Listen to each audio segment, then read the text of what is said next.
Good morning, good afternoon, good evening, wherever in the world you are.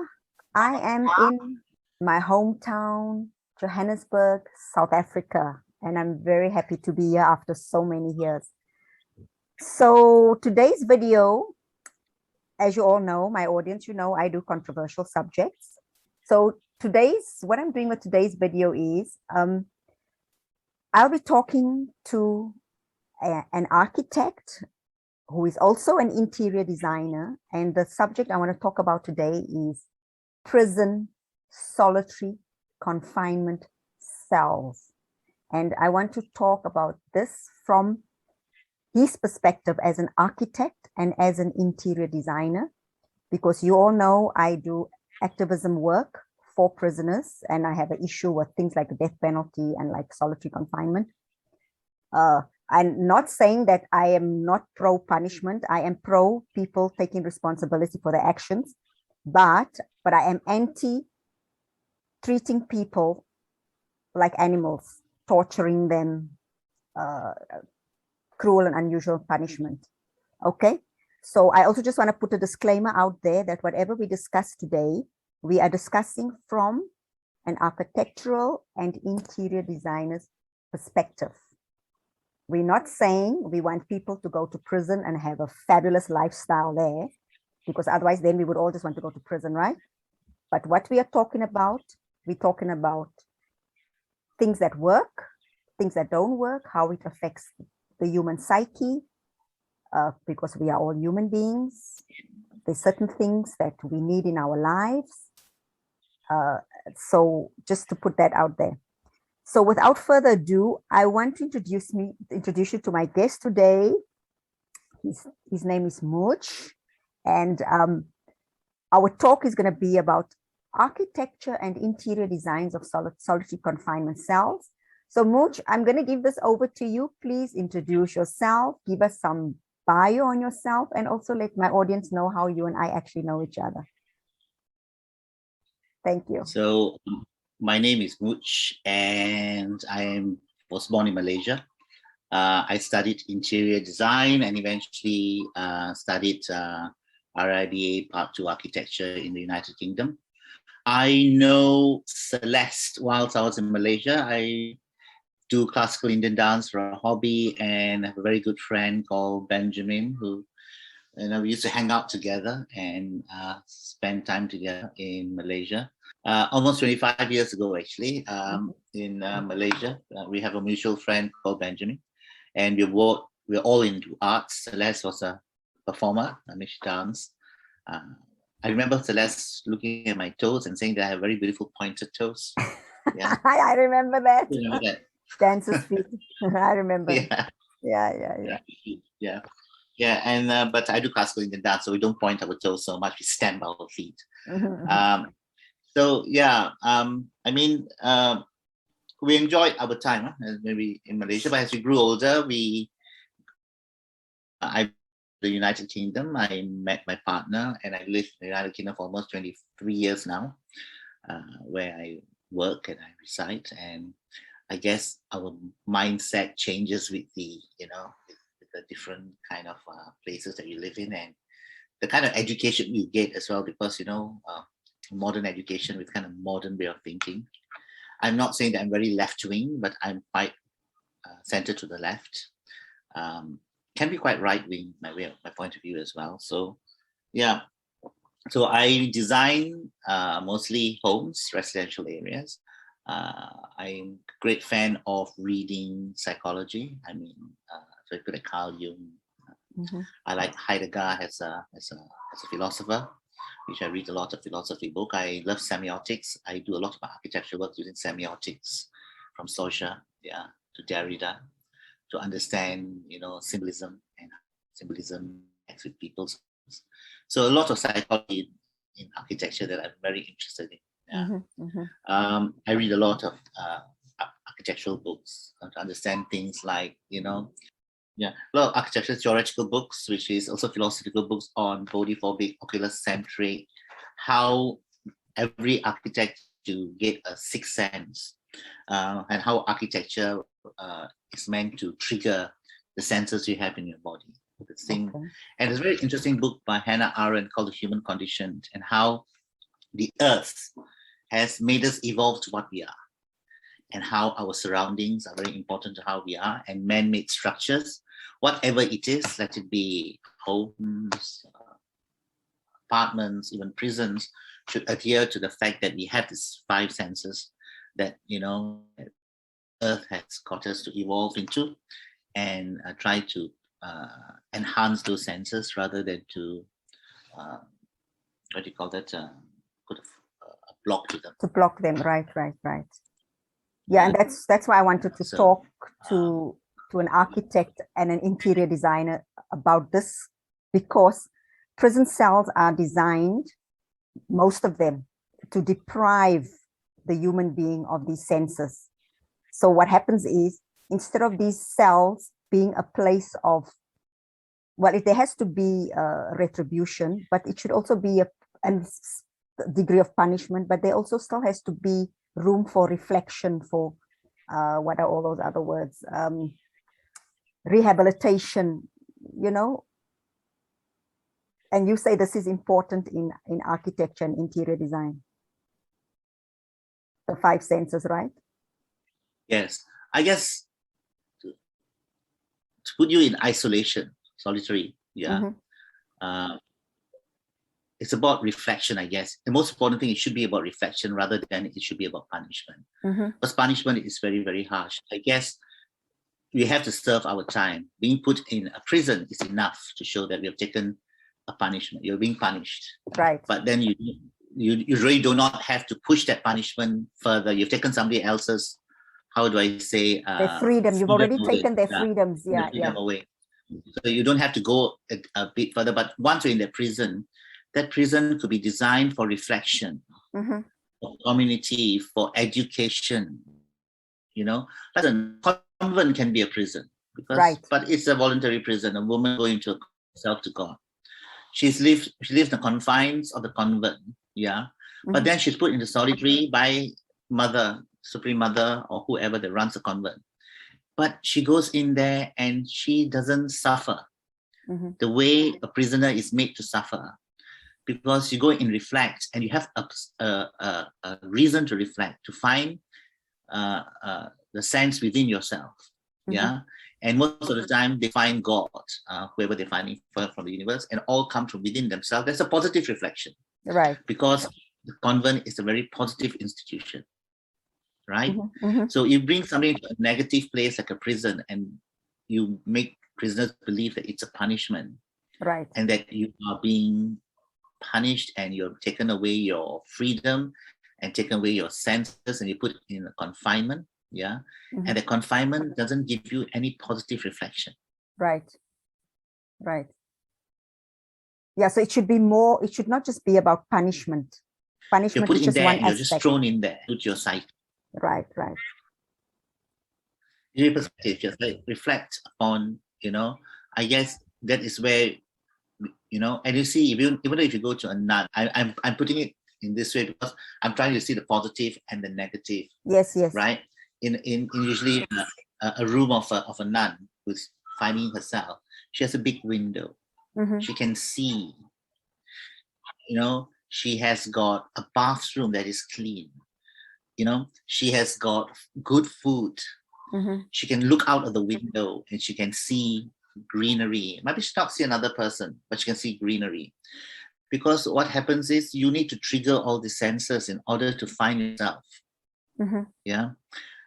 God's given you eyes to see, called ocular centric.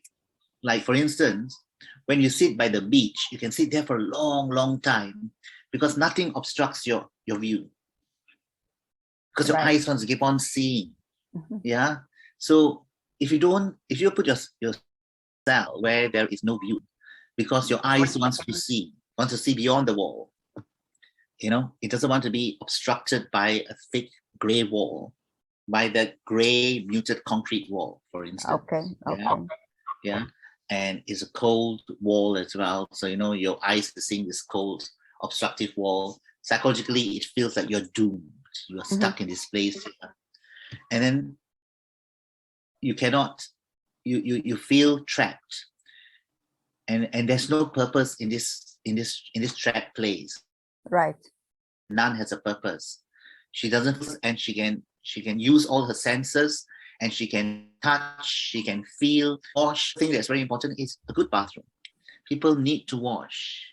It's normal. Every human being from the day we are born, we are washed. We're washed by our parents, we're washed by our nanny, we grew up washing, learning how to wash ourselves. Put somebody in a place where he smells and he defecates and all in that area. In one area, yeah, because that affects, that would affect smell, because his body odor and the surroundings, because the toilet is in the room, right? So that's negative. Yeah. What smell? Yeah. It's very negative. Does it feel like a human being or like an animal?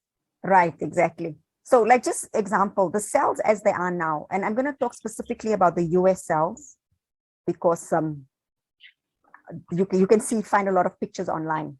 They normally about 2 by 3 meters big, and they completely gray or steel color. Everything is square. The shapes are very square. The toilet is in the cell. There is no window. Even if there is a window, it's very small and it looks out to nothing. And the door is made of steel. And once the door is closed, there's only like a little latch where the guard can open and close to talk to the prisoner. And the prisoner is confined in this room about 23 hours a day. And sometimes, and for 1 hour, they come out for exercise. But even the exercise room that most of them go to, sometimes it's just another blank room, albeit bigger. It's just another blank room. Or sometimes they do go outside, but there is nothing there. It's just in a fenced area with nothing. It's just more concrete. And so I want to ask you, like, these colors and these shapes, what does that do to the psyche of the human being? The gray, the steel, the square. First of all, we talk about shapes, geometry, sharp edges, a room confined by square boxes. That's a box. So 4 sharp corners. Sharp corners are quite passive in a way. Yeah. And a more beautiful and a more calming geometry would be a circular. If you have circular rooms, where there is no sharp corners. Okay. Right. Secondly is the height of the ceiling. So proportionate to the size of the room, you have a proportionate height of the ceiling. I have a feeling that most of these rooms have a lower ceiling, to make you feel trapped. Trapped, like a tomb. Like a tomb. Okay. I think this is what's happening. I guess thing is the door, a metal door. Yeah, purposely not a wooden door, man. Show that it's steel. You can't break through it. It's cold.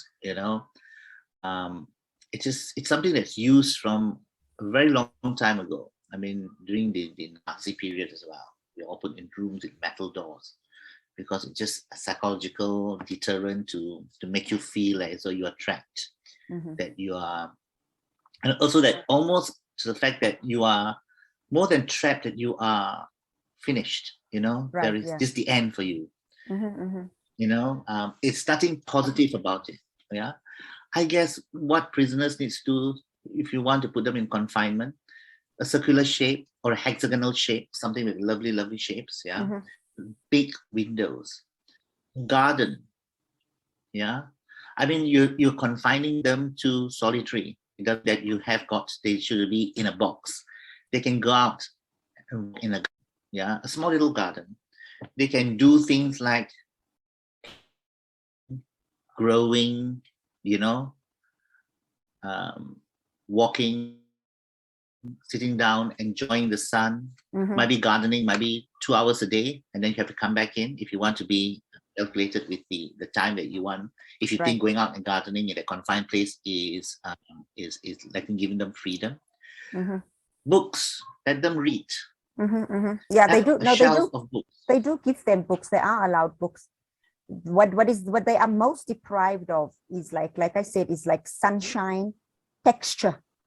Like even when they go outside, it's just cement. There's no grass. There's no earth, there's no, and I know, I understand for safety reasons, they can't have rocks and all that. And that's why they have steel. But I mean, you can cover the steel, like you said, you put wood, you still have the steel door, but then you put wood on the Yeah, outside. wooden. Yeah, like Yeah. just You a just panel just to, to yeah, cover the steel. you can always put wooden door with a steel plate Inside. inside. Yes. Clad inside the steel plate inside. So you can have wooden door. You can have white walls rather Yes. than gray walls. Mm-mm. You can have a door into a garden. You know, Right. you can have textures. I mean, I think the most important thing is you want to somehow let him not lose touch with nature. Right. Okay. We are born like any other animals. We are born to be with nature. Mm-hmm. You cannot deprive them of nature, especially if it's a juvenile. If it's a juvenile, you may destroy his psyche completely. Yeah. Right. So I guess every prison should have brighter lights. Yeah. Mm-hmm. I think lighting is very important. Where the prisoner can control the light according to how he wants it to be. Yes, but this is the other thing. Some prisons, they can't control the light. They have bright lights on 24/7. So the prisoner can't even close their eyes. They never have the comfort of darkness. And in other cases, again, the prison is so dark that they never have light. It's a form of torture, you know? I guess somebody should think about this. Right? Lighting is very important. A prisoner should be able to control his environment and his light. Yes. Yeah, because we all are different. We all light differently, so we cannot have one bright light for everybody. So we have to allow them, especially when they are isolated and solitary, they have got to be able to control their environment. Yeah, give them that control. Okay? You really taken them their freedom away and let them control the environment where but they you don't see, have the freedom. they even want to control things like that. Even a light switch, they want to control this for the prisoner. Even how they use the toilet. That's why the toilet is out in the open. You know, they want to control even that part of the human being. I guess whoever make these decisions should try eat in the toilet to feel what they feel like eating in the toilet after they take a poo or so on, other than have a coffee or tea. It's again, it is almost very, degrading to degrade somebody that, you should have a bathroom. You should have a shower room. Somebody needs to be able to shower. Even if I think already the guy has lost all his freedom. If you think they're going to do something there, you can always put a little, you tell the prisoner, look, I have got a camera there in case it's only for safety, right? Above. Yeah. He showers or whatever he does. Yeah. It's up to him, really. Right. I mean, let him have some kind of control over his life. Control of his life is let him be able to have a place to sit down and eat, for instance. Right. Not near the toilet, where he's light, proper clean toilets. I guess the light is not proper. Nobody goes there and clean. You don't have a cleaning, anything to clean the toilets with and so on. What are you going to get? You're going to get a dirty toilet. Yeah. And that's not a very nice thing if you're staying in the same room with the toilet. Yeah. Right. So because in confinement, nobody goes in there. You are there by yourself. Nobody comes to clean for you. No. So I guess, so maybe in that what you call that, a half an hour, there could be supervised cleaning to make sure you are clean. Okay, you get your place. Okay, that's when I think a bit of supervision could be. You supervise cleaning, make sure it's kept clean. So it's for his own hygiene. So he lives in a very clean environment. You can see that people care about his cleanliness. Yeah. I guess, again, a nice big window, see dogs running, seeing people walking. Yeah. Even though you can't interact with them, you can see them through a window. That's really, really, you show that you are not alone. Yeah. And also as an incentive to, because not everybody who's in solitary confinement is there for life. Some are there because they're there for their own safety. like especially minors Yeah. and then like the LGBTQAI community for their own safety will be put in there. So these are not like your hardcore, but even if they're hardcore, they will one day be released. And I think, like you say, if they have a window, of course there'll be bars and everything, but what they are looking at is they're looking at the life that they are missing. It will also give them incentive to reflect on what they've done, to improve themselves so that when they get out, they don't do this again. Right? Exactly. Exactly. Because what happens is if you take somebody who's really disturbed, Mm-hmm. you make them even more violent. Tree like that, where Yes. they are confined to a very quiet space, they are disturbed by a bit of noise. They're disturbed by light. Mm-hmm. Yeah. It can make them go a little bit unstable. Yeah. Right. So they keep on coming back. And I think prisons should always find why these people keep on coming back and why are we doing it? Yeah. Yes, because they've been conditioned in the prison, they get conditioned for that life instead of them conditioning them for the outside life, you know? And also, if you put a bunch of prisoners together, if they are real criminals together, yeah, and you put them in an environment where it's not designed properly, there's no proper light, where it is harsh, what do you think brings? You make those prisoners even more aggressive, and you're putting all these highly testosterone aggressive people together in one space. Yeah. That's why you have stabbings in there, kinds of things. You have to soften these people. You just said something there, soften them. So let's talk. Okay, let's get now to more specifics. Let's say now you have the cell. So you already said a circular or a what was that, hexagonal, whatever. That shape you said is a better shape. Okay, so let me just, because I'll ask you question by question. Why would that shape, those two shapes, or how would that affect the psyche of the prisoner? Okay, I think it's a shoebox thing. You don't put somebody in a shoebox. Yeah, when children are young, they put mice in shoebox, little square, little box. Yeah. Okay. Aspects. They put a spider in a shoebox. Yeah, little box. I think circular. Number one is circular is a very has Jung. The circular is the mother of all geometry. I'll go on to circular. Okay. It's gentle. There's no sharp corners. It is round. Yeah. There is no, it's never ending. Yeah. So it's a very gentle, what you call that, geometry. Okay. Yeah. I guess that's the most important thing is geometry your mind, geometry can play a lot with your mind. A proper geometry can give you an ease in your mind. Yeah. It can trigger your senses. Yeah. And everything in nature is sharp. The earth is round. It moves in a circle around the sun. The moon is round. It moves around. Everything is round, moving in a circle. So everything in nature that is positive moves in circles. So circle is if you want a sphere or a circle, it's a very positive geometry. So if you want to take somebody who's very negative and you want to really, reform them, put them in a circular room. Okay. Yeah. Okay. To start with. So that's the shape. Isolate them and reform them. Then the next thing you said, the ceiling should not be too low. Because you said if it's too low, it kind of confines the space, right? It's like a tomb then, right? Okay. So let's say an average man is 1.8 meters or 2 meters. Average, yeah. The ceiling should be every 2.8 meters top high. Give them some height. Some height. Okay. Okay. And then so, I understand they must have small space because they're not there. They're not there on a holiday. So, but let's say let's take color now. What color would you say the cell should be painted in, or what colors? One color or more? Before we go to colors, can I just say very quickly? So you say it's got to be a small space, yeah? Yeah. But a small space with lots of glass windows, yeah. Yeah, they have. Space. Yeah, but if they have glass windows, then that means others can look in.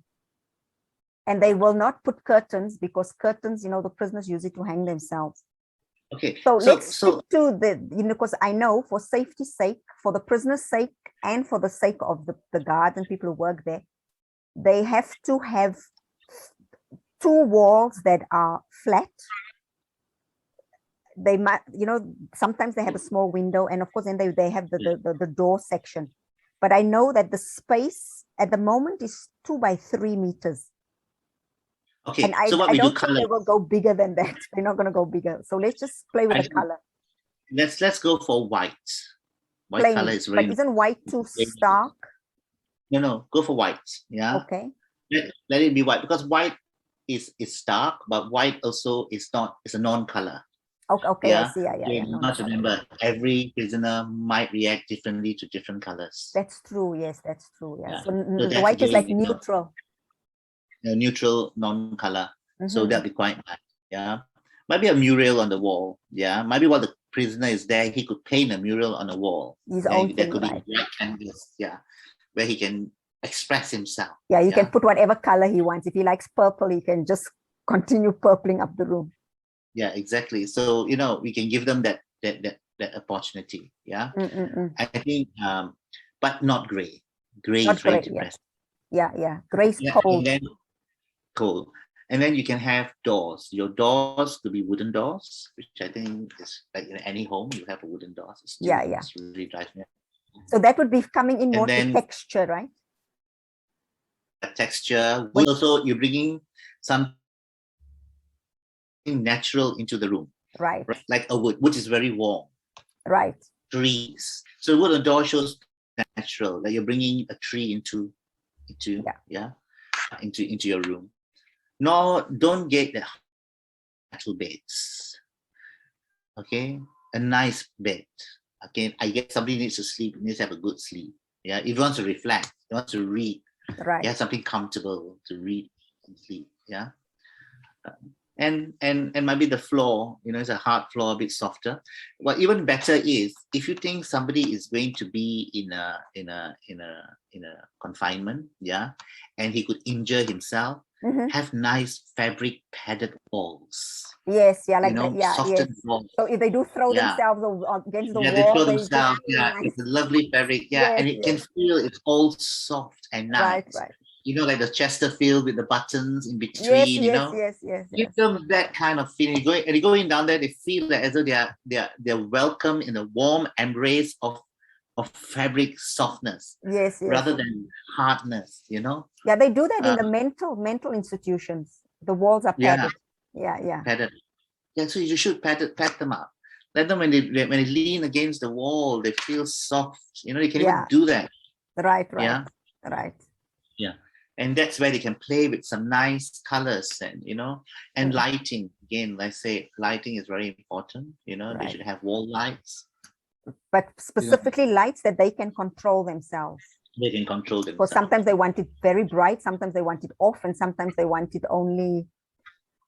And I mean, and for safety, if the prison is concerned about what they are doing, they could have a night light which they control, the prison themselves control. So there will always be that little bit of light where you can still see the shape of the prisoner as he moves in his cell.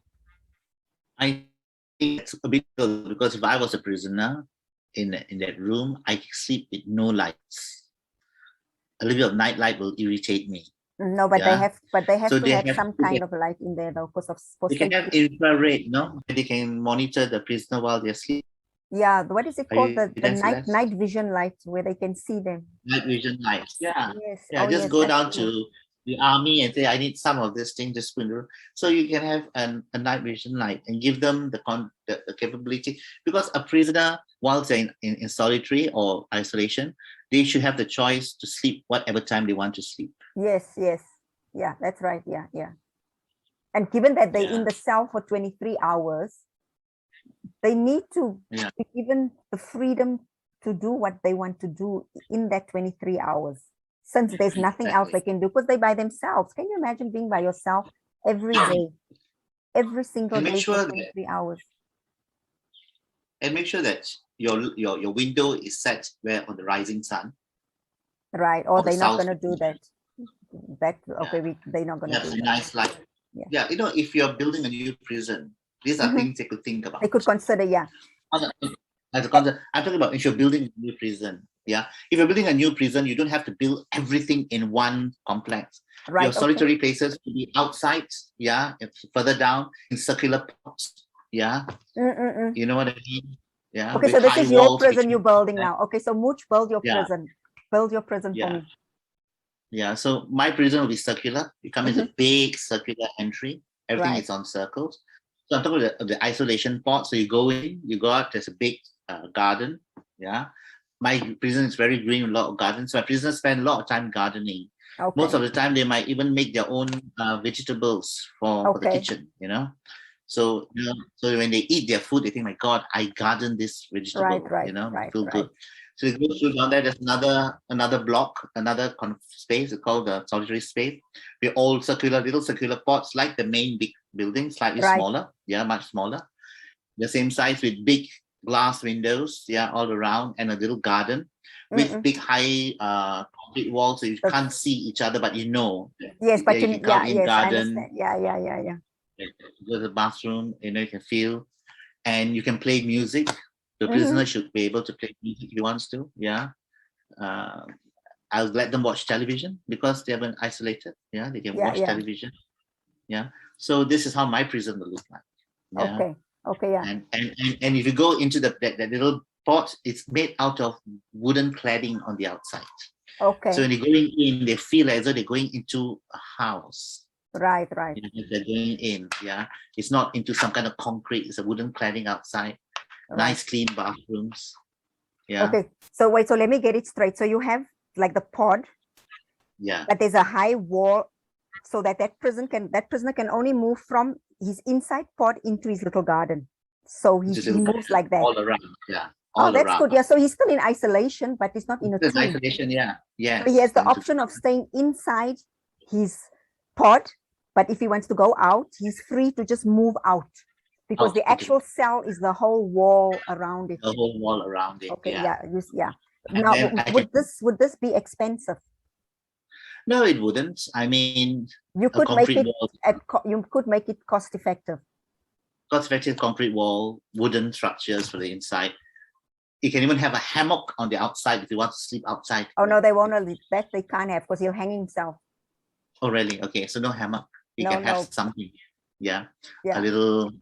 A bed outside maybe when you want to lie outside. Something solid that he can lie on outside. Yeah, that he cannot move, but it's there. Yes. So I mean, trust me, if I design this solitary cell, nobody will want to kill themselves. Okay, and that's the idea. We want them to go there and become better people. Become better, to reflect. Yes. Yeah, to reflect and see, my God, how lovely is this? How I would love to go out and live like this. Yes, and why did I do what I did? And how can I make amends for what I did? How can I apologize to whoever I did whatever? Not just them sitting there and becoming worse and worse and worse.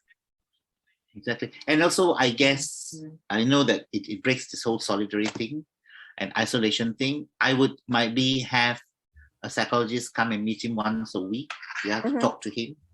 To push him to think, because it's all the time to think, to make him think.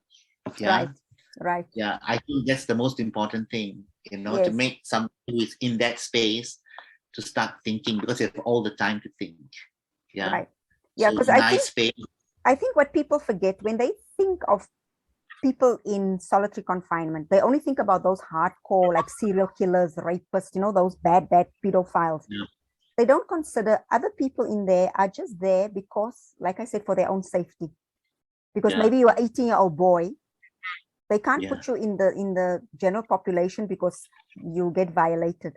So for your safety, they have to put you in there. If you are a minor, a child, they put you in there. If you are someone like Julian Assange, they have to put him in there because he's very valuable. They're too valuable to be put in the general population. And these are not hardcore criminals. These are just people like you and I who did something, that's not necessarily is against the public's idea of what is criminal, but in the law, it's criminal, So I guess, again, like you have got sentences, you have got, when you go, this is what I think the best way around it. If you go and you do a sentence, the judge gives you a sentence, and you're this guilty, you have this long sentence, you that. So I guess this solitary confinement could also work that way.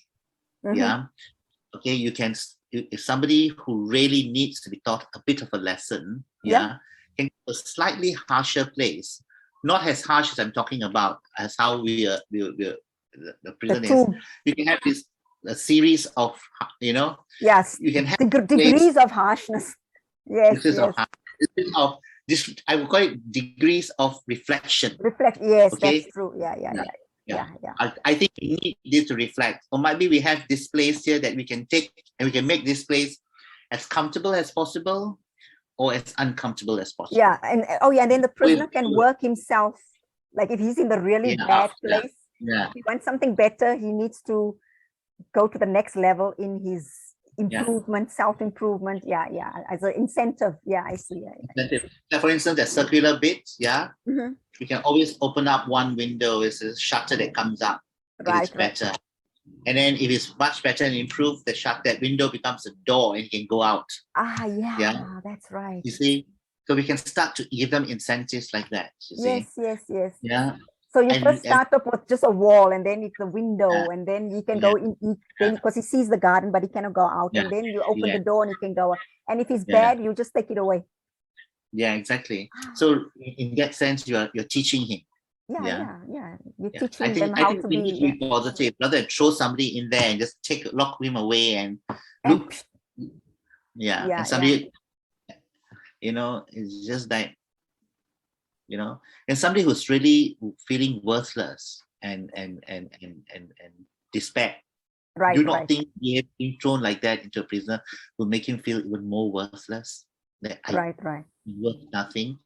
The whole idea is, when you bring somebody into prison is, you want him to come out a transformed person. Right. That's right. And the prison that I built will make you come out from a transformed, because you are giving them an opportunity. You're showing them good behavior, good reflection gets good rewards. Right. Yes. Okay. That's right. Yeah. It's not you go there because we want to torture you. And I mean, even the Human Rights Commission says it's cruel and unusual punishment. I think prisons don't seem to understand, by putting them in prison, you're already punishing them. Yeah. You don't have to punish them any further. You're already taken away their rights. Yes. Yeah. You're already controlling their lives and taken away.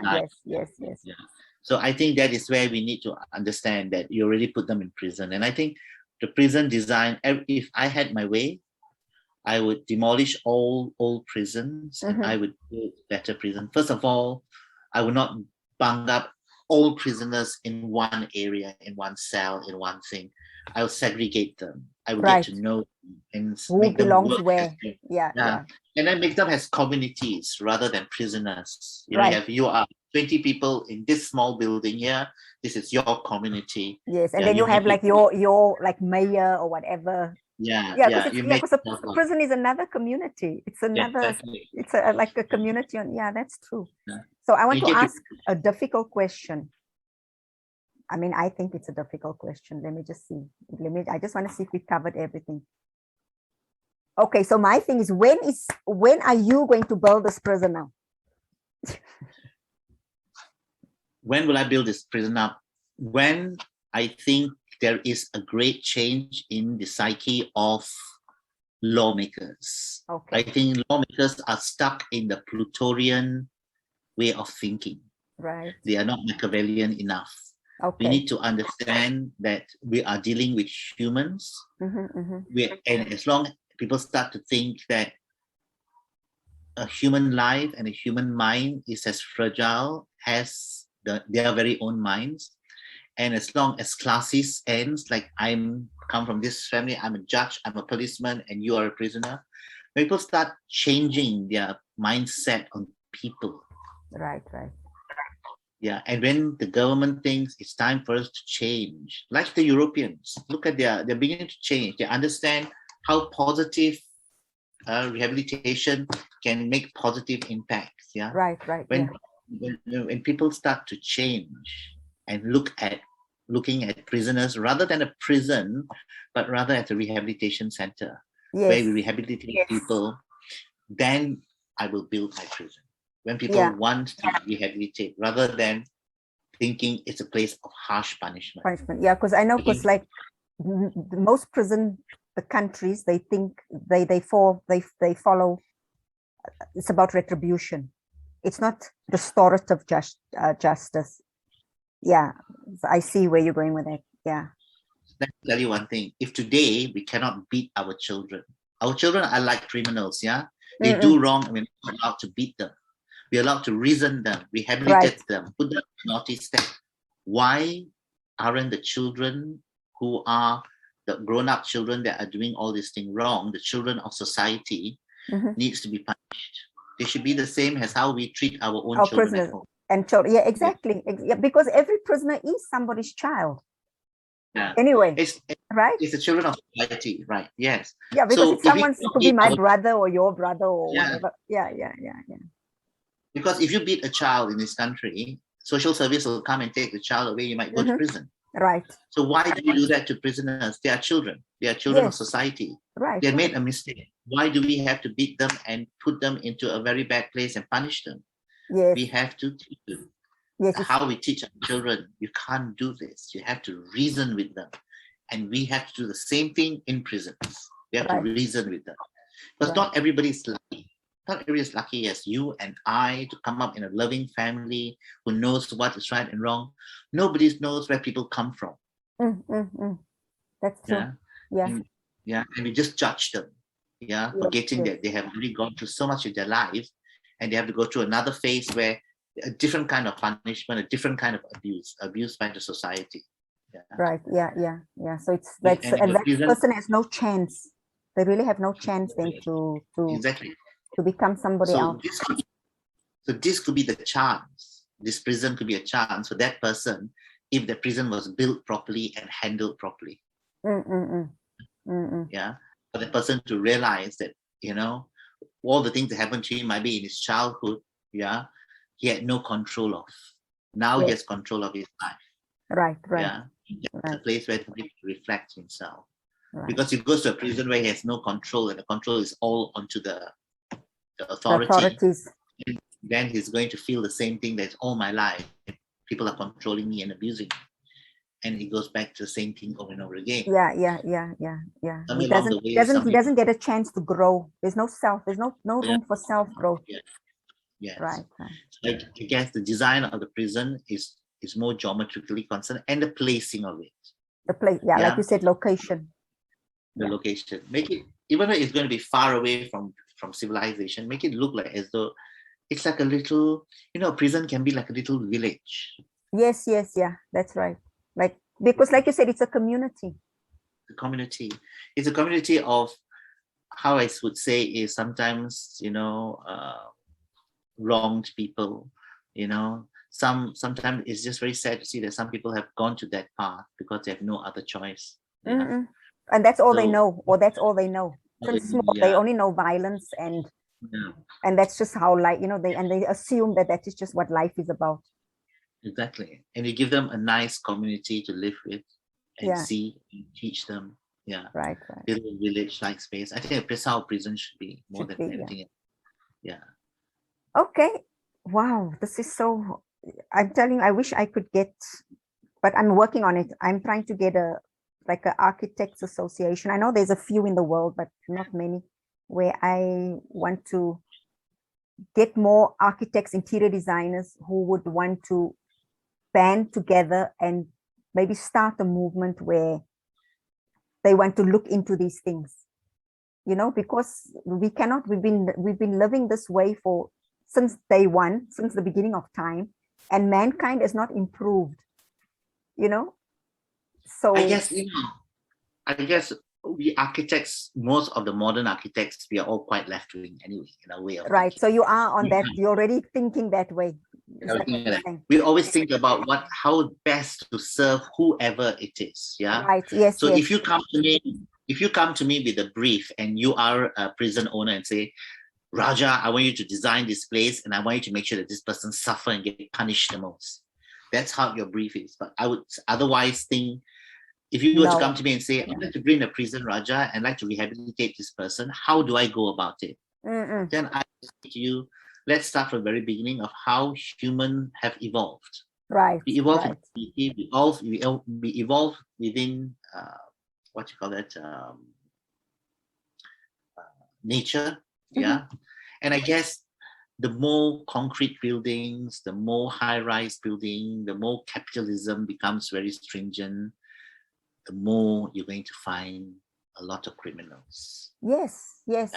Yeah. Yeah. That's true. Because a lot of horrible buildings. Sometimes you see the way they live in the estates where they live in, and you think, a child being born here, what is the percentage of this child growing up to be a criminal?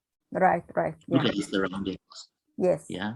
So I guess even before we start prison, we've got to start to think about welfare homes. Yes. We've got to think about council flats, council estates.